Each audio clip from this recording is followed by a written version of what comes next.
चलिए बच्चों, आज हम लोग देखेंगे एक्सरसाइज 6.3 बेसिक। मतलब इस वीडियो में हम लोग उन सभी चीज़ों को देखेंगे जो हम लोगों को एक्सरसाइज 6.3 को समझने में हेल्प करेगा।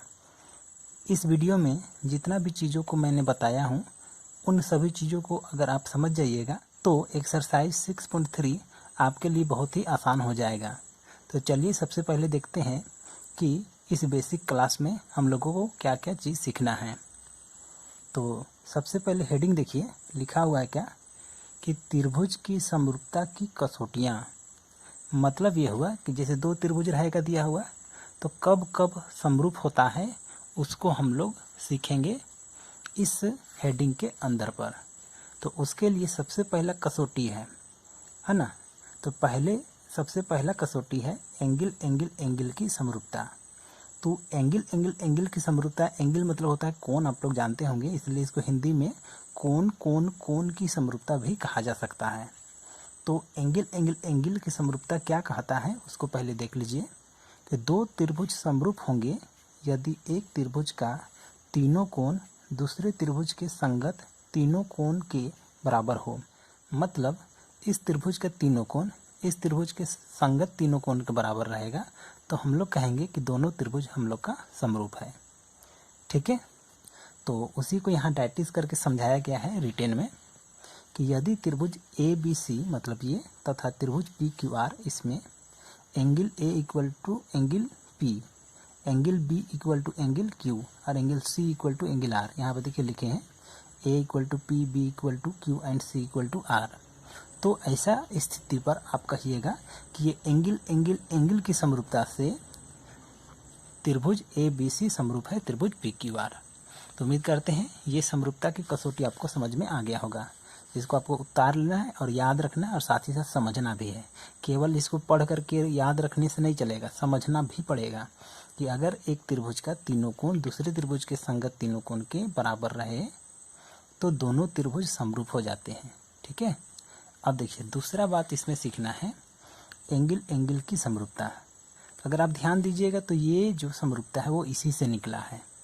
ऐसा इसलिए जैसे सपोज करते हैं कि ये हम लोग का 70 डिग्री है और ये मान लीजिए कि हम लोग का 100 डिग्री है, तो कितना हो जाएगा हम लोग का 170 डिग्री आया। तो ये कितना बच रहा है हम लोग का 10 डिग्री।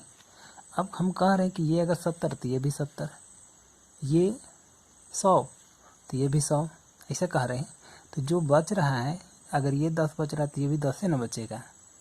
तो कहने का मीनिंग है कि एंगल एंगल की जो समरूपता है वो इस एंगल एंगल एंगल की समरूपता का ही छोटा रूप है।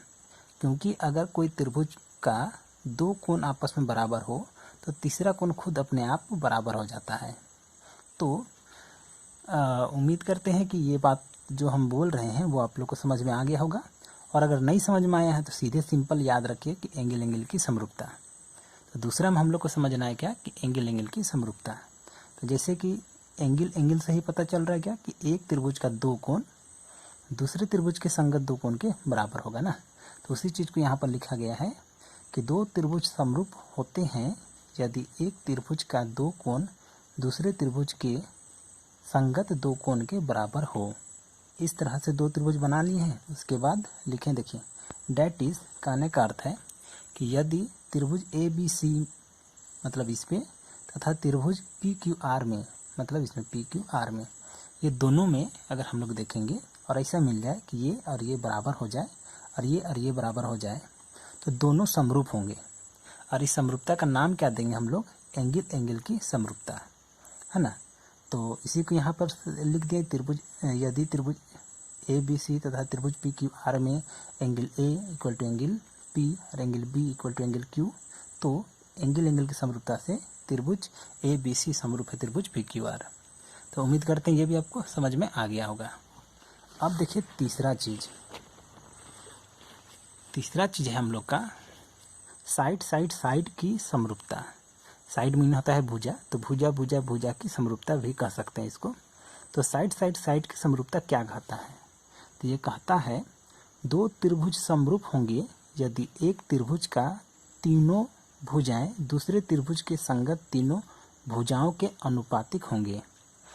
डैट इज ये ट्राइंगल और ये ट्राइंगल में हम लोग को अगर देखने के लिए मिल जाए कि यदि त्रिभुज पी ए बी सी मतलब इस पर तथा त्रिभुज पी क्यू आर में ऐसा देखने के लिए मिल जाए कि इसका लंबाई इतना बटे इतना इक्वल टू इतना बटे इतना इक्वल टू इतना बटे इतना ये वाला आ जाए तो साइड की समरूपता से त्रिभुज ए बी सी समरूप होगा त्रिभुज पी क्यू आर। तो उम्मीद करते हैं ये भी आपको समझ में आ गया होगा। चौथा है साइड एंगल साइड की समरूपता। तो साइड एंगल साइड कहने से ही पता चल रहा है, साइड मीन क्या, भुजा, एंगल मीन कोण, फिर भुजा।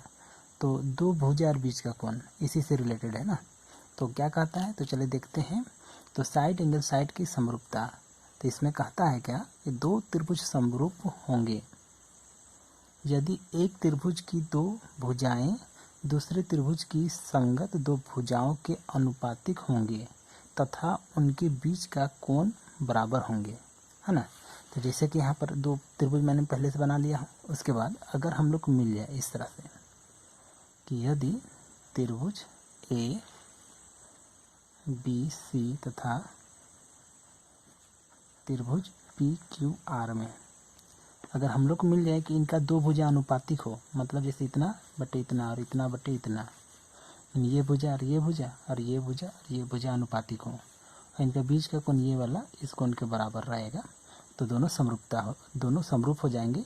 और उस समरूपता कसौटी को कहेंगे हम लोग साइड एंगल साइड की समरूपता।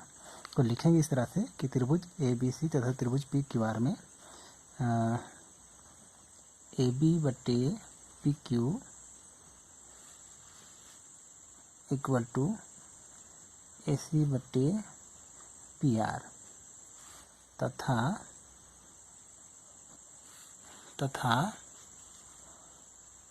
Angle A equal to angle P.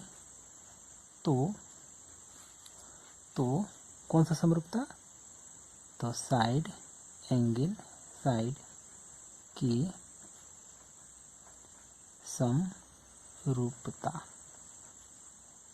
समरूपता से त्रिभुज ए बी सी समरूप हो जाएगा त्रिभुज पी क्यू आर।